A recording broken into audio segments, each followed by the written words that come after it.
वक्त ध्रुव चरित्र सभी ने श्रवण किया और उसी क्रम के अनुरूप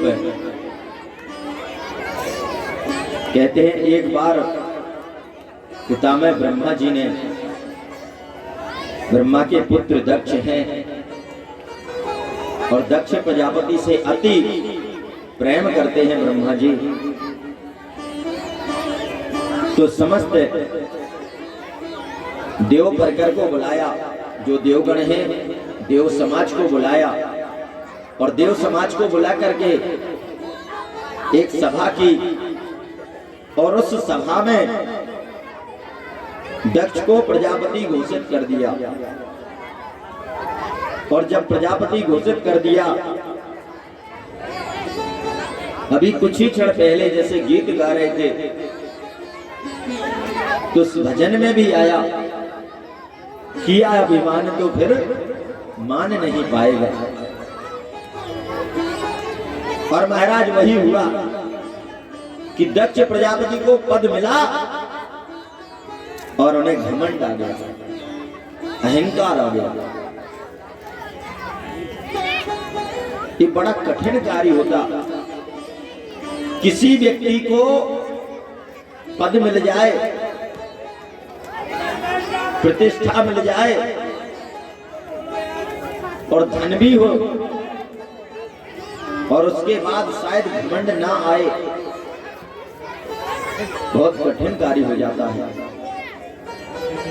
यदि पैसे के साथ पद भी आपके पास आ गया और सम्मान है तो उस समय संभल के रहना बहुत आवश्यक होता है, क्योंकि पता ही नहीं लगता। और एक घमंड कैसी चीज है मालूम है?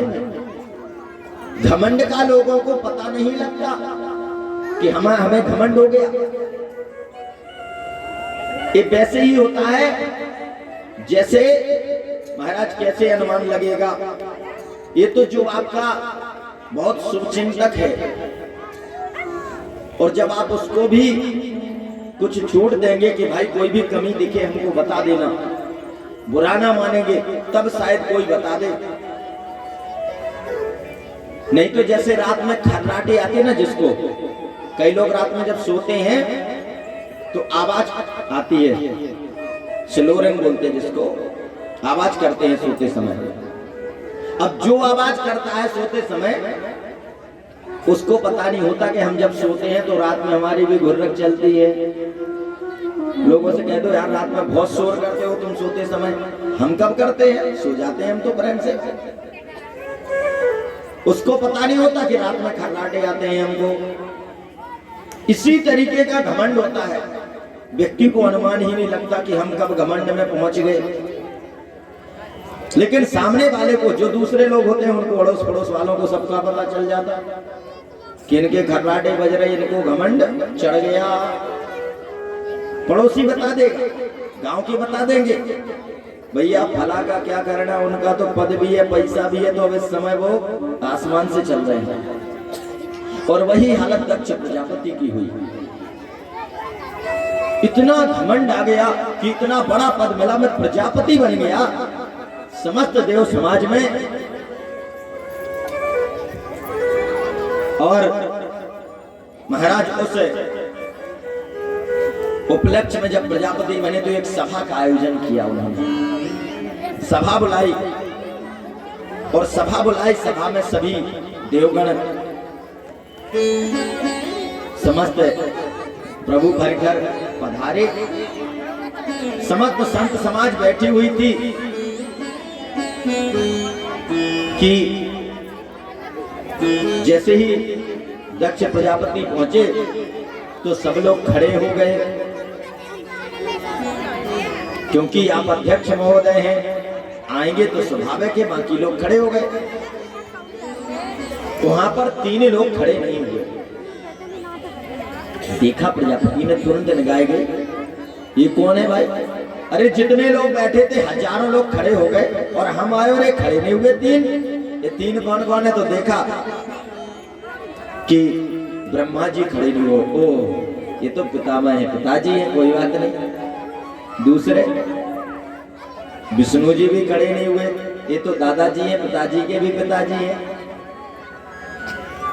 और ये तीसरा, ओहो ये तो दामाद है, और दामाद का तो दर्जा बेटे के समान होता, ये क्यों खड़ा नहीं हुआ?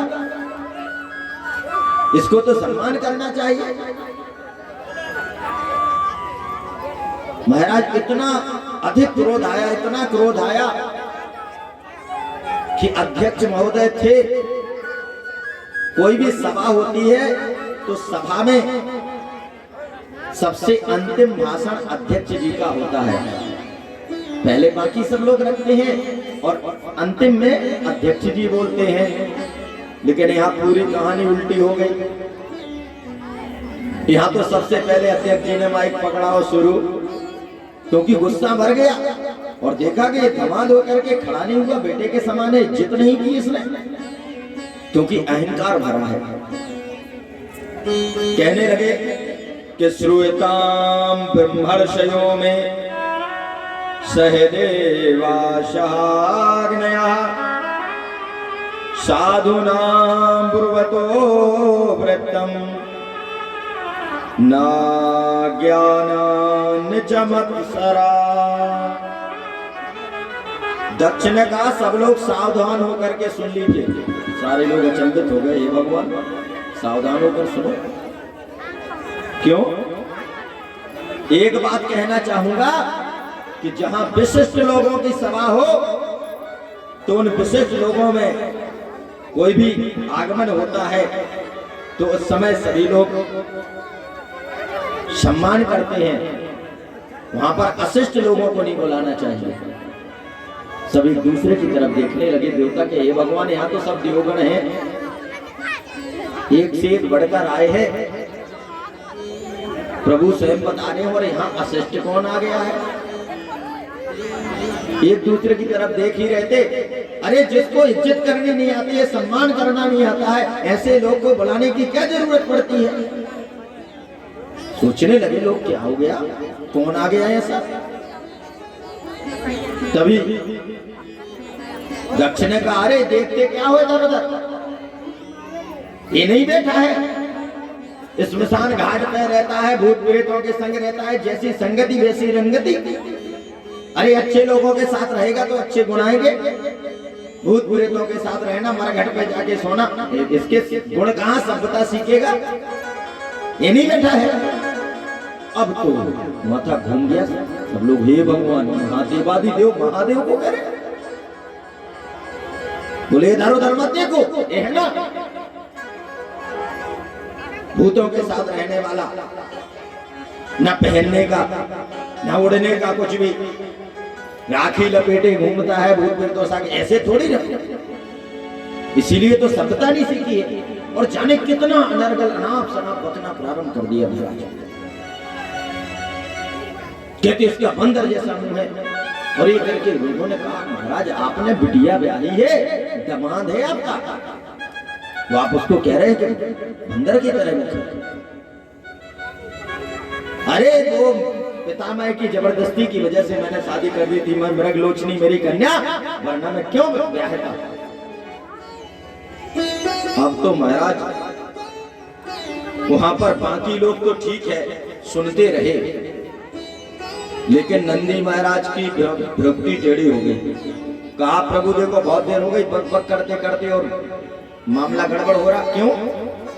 क्योंकि कहा है कि हरि हरि निंदा सुने जुगाना, हरि हरि निंदा सुने जुगाना, होए पाप गाते समाना, हरि हरि निंदा सुने जुगाना, हरि हरि निंदा सुने जुगाना, होए पाप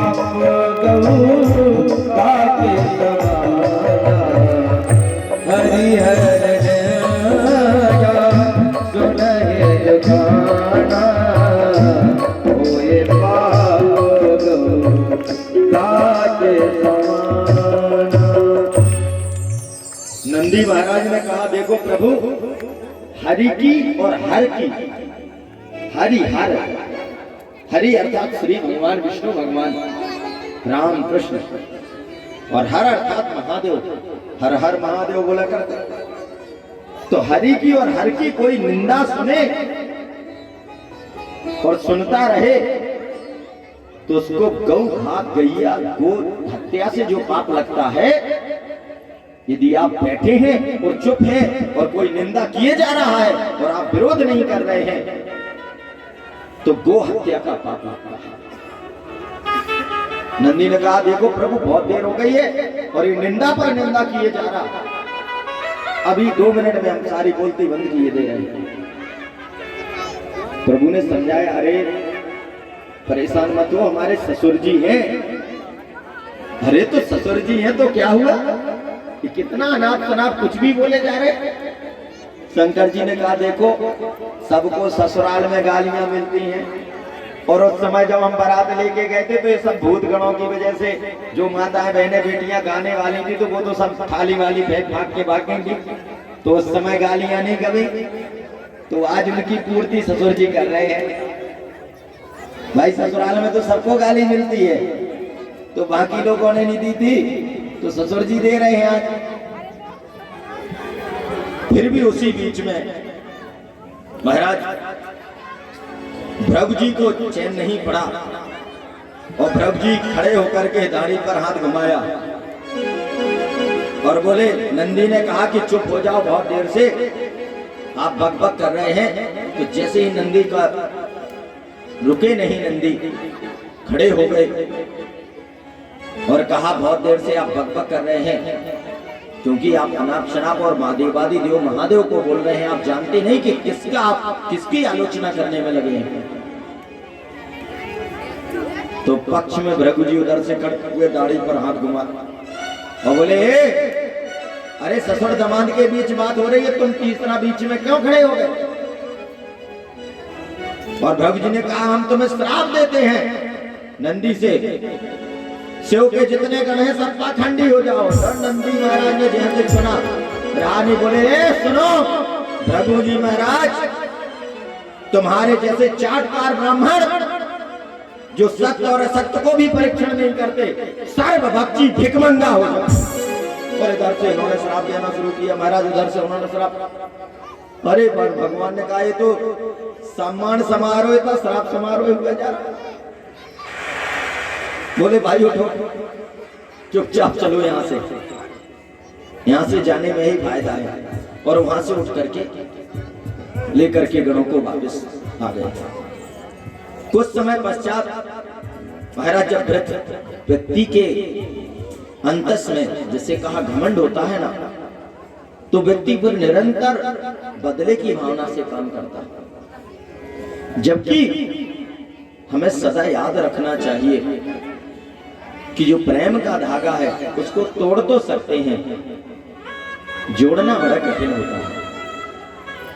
कहते रहे मनु धागा प्रेम का, मत तोड़ो चटकाए, और टूटे से फिर ना जुड़े, जुड़े गांठ पड़ जाए। आप कोई भी संबंध तोड़ सकते हैं, और एक बार थोड़ी से शब्दों में, थोड़ी सी वाणी के असंयम से, शब्दों पर नियंत्रण नहीं, कुछ भी बोल दिया और संबंध खराब हो जाते हैं, और बाद में जोड़ना बड़ा कठिन हो जाता है। उधर दक्ष प्रजापति को तो आवेश बना रहा, सोचा अपमानित करना है किसी तरीके से हो, तो बड़ा यज्ञ का आयोजन किया, और यज्ञ का आयोजन किया, सबको निमंत्रण दिया।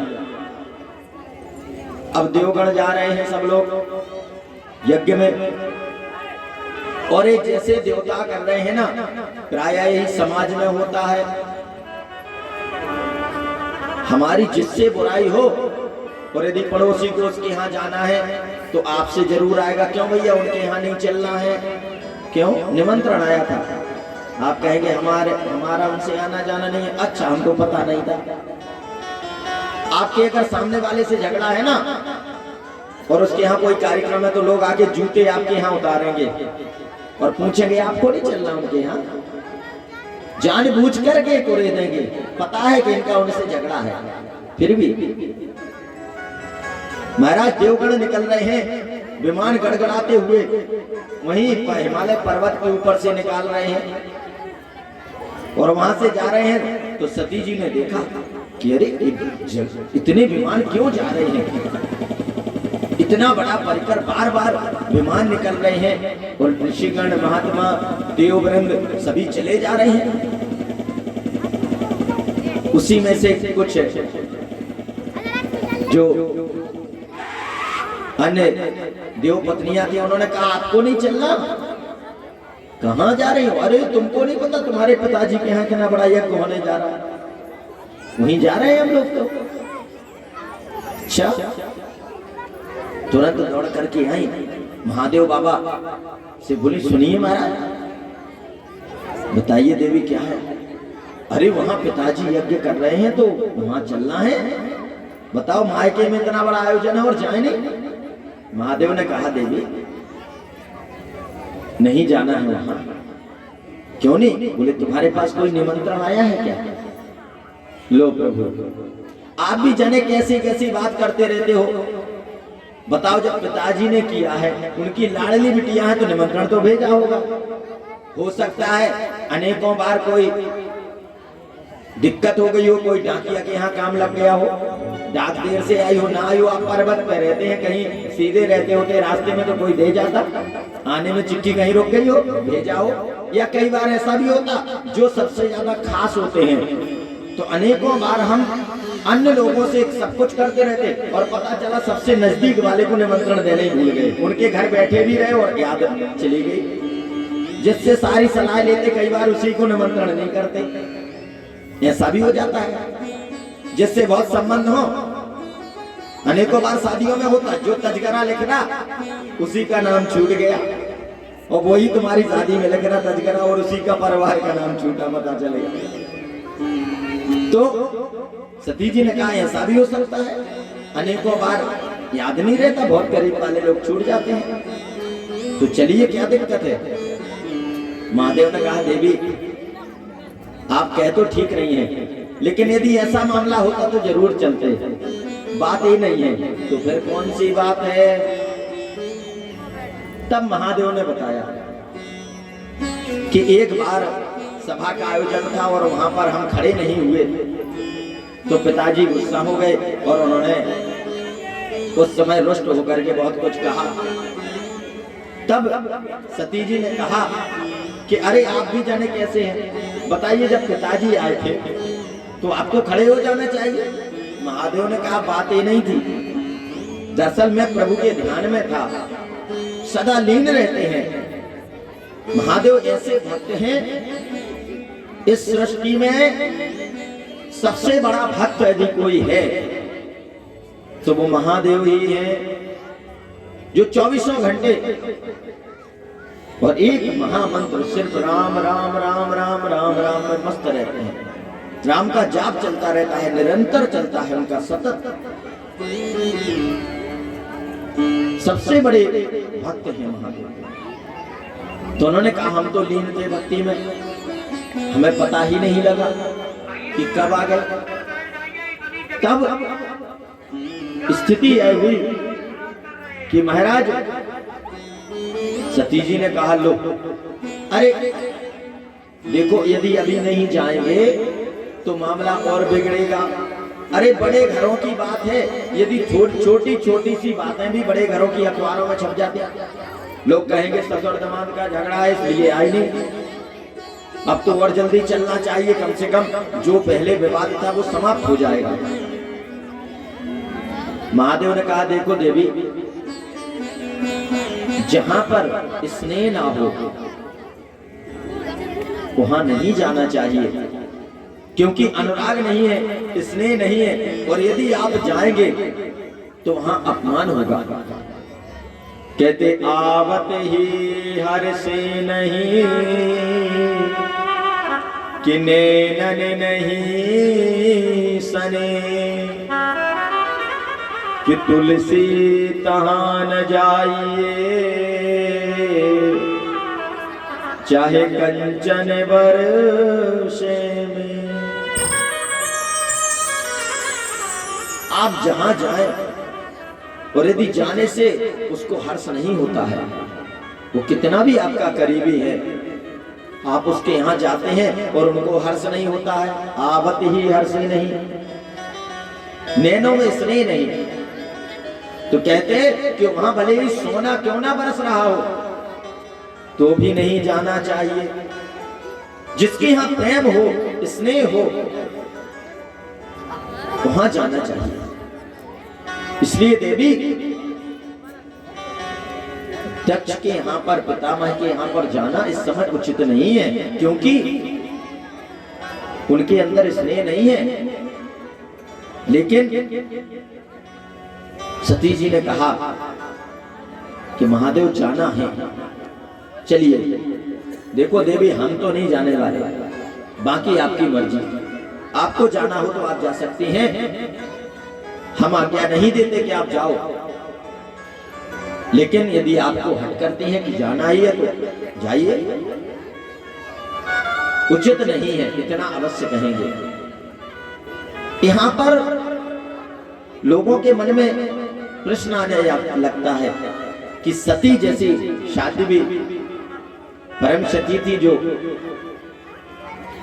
प्रभु महादेव को सर्वाधिक पूजने वाली, और सती जैसी शादी ऐसी तपस्विनी ऐसी गलती कैसे कर बैठी कि बिना महादेव की इच्छा के भी चली गई। तो यहां एक बात आपको बता दें, अनेकों बार हम लोग प्रश्न मन में डाल देते हैं कि यहां ऐसा कैसे हो गया, यहां ऐसा कैसे हो गया। ये जो भी घटनाएं होती हैं उसके पीछे प्रभु हमें संदेश देना चाहते हैं, और इसीलिए और वो लीला करते हैं। जैसे रामलीला होती है स्टेज पर, और जब रामलीला चलती है तो उस समय आपने देखा कि वही व्यक्ति जो बाहर बैठा कोई काम करता था और उसको कोई राजा बना दिया है। अब पता चला कोई सेठ जी है, चलाते किराना की दुकान है, और रामलीला में राजा बन गए। अब रामलीला में वो पूरा राजा का रोल निभा रहे हैं, या कोई नाटक खेल रहे हैं तो राजा बन गए हैं। अगली बार अगले दिन उनका रोल है तो पता चला नौकर बन गए हैं। कल जो राजा बना था अगले दिन वही नौकर बन गया,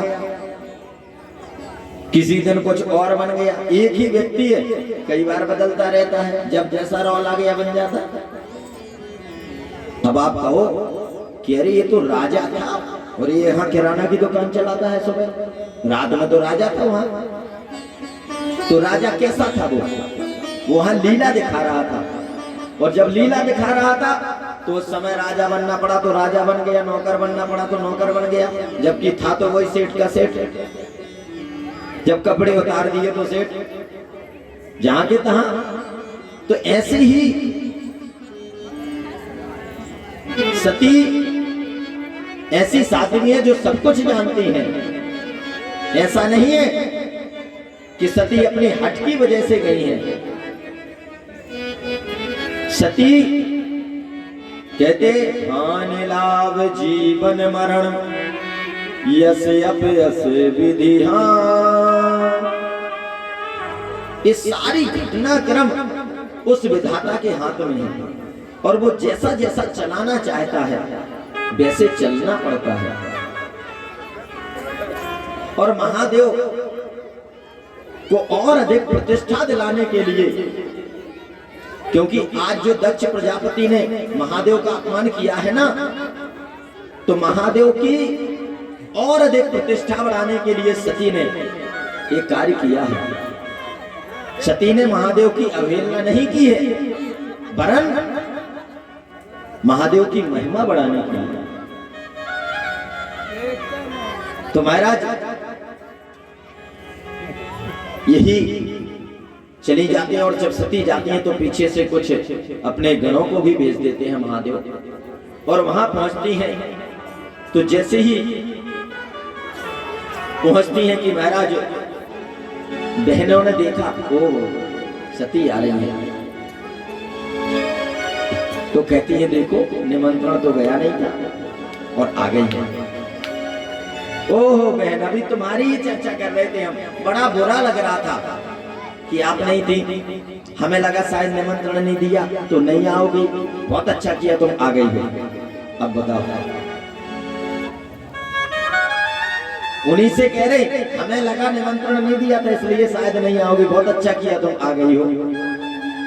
जानबूझ करके कुरेद रही है, याद दिला रही है कि बिना निमंत्रण के आई हो। ये बहनों की प्रतिक्रिया है। परिवार के, समाज के, गांव के रिश्तेदार अनेकों बार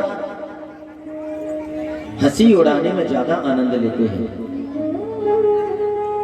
लेकिन एक ऐसा परमात्मा ने रूप बना के भेजा है जो सदा अपनी संतान को सर्वाधिक प्यार करता है। इस सृष्टि में उससे ज्यादा कोई भी अनुराग नहीं दे सकता, कोई भी उससे ज्यादा दुलार नहीं कर सकता संतान को, और वो होती है मां। बहनों ने भले ही उपवास किया, सती धर्मभूमि जहां जहां मिली किसी से स्नेह नहीं दिखा, बस एक मां मिली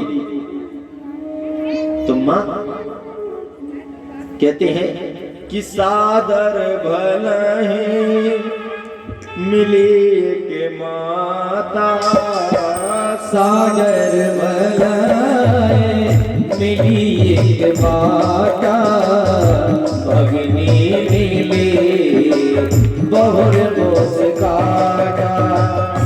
सागर भले मिली के माता, भगनी मिली बहुर मुस्काना।